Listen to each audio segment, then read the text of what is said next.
तर चला मैत्रिणींनो, कशा आहात तुम्ही? तर बघा मैत्रिणींनो, पुष्पा पराते या चॅनलवर आपलं सहर्ष स्वागत आहे.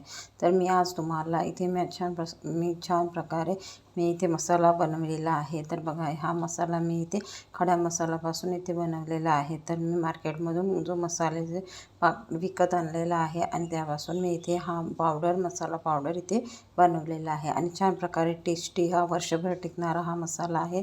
आणि हा मसाला मी इथे कशा प्रकारे बनवला तो व्हिडिओ आज आपल्यासोबत मी शेअर करत आहे. तर माझं हे चॅनल सबस्क्राईब करून ठेवा. आणि हा जर व्हिडिओ आपल्याला आवडला तर कॉमेंट आणि लाईक नक्की करा. तर बघा, चला मैत्रिणींनो, मी हा कशा प्रकारे मसाला तयार केलेला आहे तर तुमच्यासोबत शेअर करते. तर बघा, इथे मसाला विकत आणलेला आहे. जे खडा मसाल्याचं पाकिट आहे ते मी 50-50 ग्रॅम विकत आणलेले आहे. तर मी इथे बघा, कलमी, जाळपत्री, ही शहाजिरं, कर्णफुलं, जाळपत्री आणि अशा प्रकारे हे 5-7 प्रकारचे वेलदोडे अशा प्रकारचे मी इथे हे साहित्य विकत आणलेलं आहे. आणि यात मी 1 ग्लास धने घालून हा मसाला बनवून घेणार आहे. तर बघा, इथे बघा, हे जे पाकिट आहे हे मी आधी कापून ते 2-3 तास मला उन्हात, हा जो खडा मसाला आहे हा उन्हामध्ये वाळू घालायचा आहे. तर मी आधी सर्व हे पन्नी आहे, ह्या पन्नीतले पूर्ण मसाले काढून टाकणार आहे. तर बघा मैत्रिणींनो, आता ही जे मसाले आहेत थोडे इथे वलसर आहे. तर मी इथे या सर्व मसाल्याचे पाकिट काढून घेत आहे. आणि ते मी 3 ते 4 तास उन्हामध्ये वाळून घेणार आहे. आता ऊन छान तपत आहे, तर पावसाळा लागायचा आहे. तर आमच्याकडे पाऊस पडायला सुरुवात व्हायची आहे. तर मी म्हटलं की पावसाळ्याच्या आधी हा मसाला इथे बारीक करून ठेवून द्यायचा. आणि हा वर्षभर टिकणारा मसाला आहे. तर मी अर्धा ते पाऊण किलो हा मसाला मी इथे वर्षभरासाठी बनवून ठेवत आहे.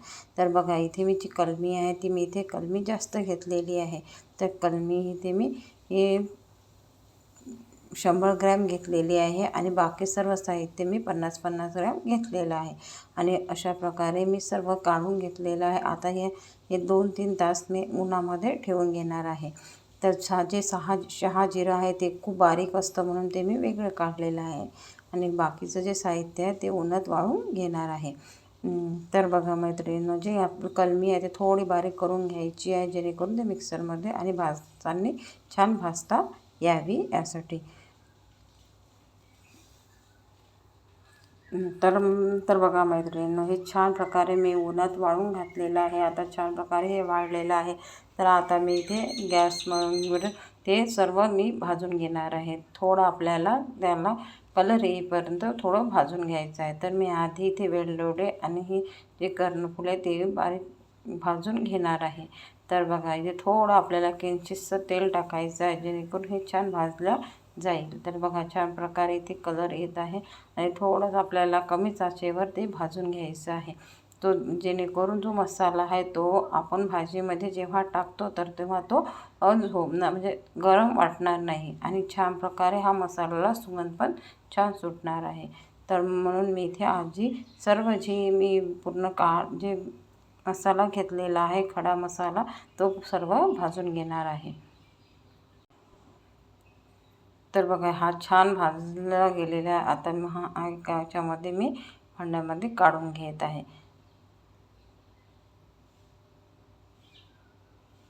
आणि बघा, आता ही जी कलमी आहे ती सुद्धा मी इथे भाजून घेणार आहे. तर त्यामध्ये थोडं आपल्याला किंचितसं तेल घालायचं आहे आणि ते सुद्धा थोडंसं लालसर कलर येईपर्यंत भाजून घ्यायचं आहे. अशा प्रकारे मी सर्व इथे साहित्य भाजून घेणार आहे, जेणेकरून आपला जो मसाला आहे तो मसाल्याला कलर पण छान येईल आणि सुगंध पण छान सुटणार आहे.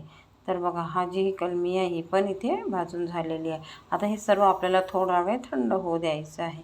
तर बघा, इथे अशा प्रकारे मी हे भाजून घेतलेलं आहे. त्यानंतरचे जे जाळपत्री आणि जे फुलं आहे ते पण मी इथे भाजून घेणार आहे. आता हे आपल्याला कमी आचेवर भाजून घ्यायचं आहे, जेणेकरून ते जळणार नाही. आणि हे पण भाजून झालेलं आहे. आता आपल्याला यामध्ये आता मी इथे हा जिरा आहे ते सुद्धा आपल्याला थोडं गरम करून घ्यायचं आहे. आणि त्यामध्ये मी इथे थोडे माझ्याकडे मिरे होते तर मी इथे 10-12 टेस्टसाठी इथे 10-12 इथे मिरे पण टाकलेलं आहे. तर इथे ते सर्व भाजून घ्यायचं आहे.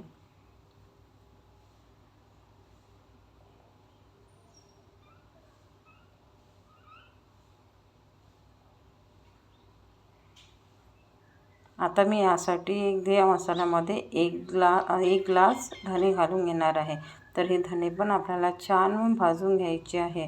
थोडे गरम करून छान थोडा कलर येईपर्यंत भाजून घ्यायचे आहे. जेणेकरून हा जो मसाला आहे आपल्याला वर्षभर टिकवायचा आहे, त्यासाठी मी इथे सर्व साहित्य हे भाजून घेतलेलं आहे.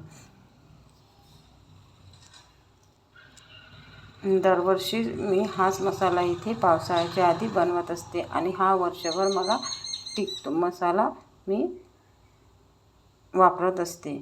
तर बघा इथे जो मी सर्व साहित्य एकत्र करून थोडं गरम करून घेत आहे आणि हे सर्व मी एकामध्ये मिक्स करून घ्यायचं आहे. तर मी गॅस बंद करून घेतलेला आहे आणि हे सर्व साहित्य मी सगळं एकसाथ मिक्स करून घेणार आहे. आता हे मिक्स झाल्यानंतर आपल्याला इथे मिक्सरमधून ते काढून घ्यायचं आहे. तर बघा इथे मैत्रिणींनो हे छान प्रकारे गरम झालेलं आहे आणि इथे सगळं एकत्र मी मिक्स करून घेतलेलं आहे. आता मी इथे बघा इथे मी 2 पॉट घेतलेले आहे. एक मोठं पॉट घेतलेलं आहे आणि एक छोटं आपण जे आलं लसूण बारीक करतो ते पॉट घेतलेलं आहे. तर आपल्याला हे दोन्ही पॉट घ्यायचे आहे आणि इथे आधी मी मोठ्या पॉटमधून हा मसाला बारीक करून घेणार आहे.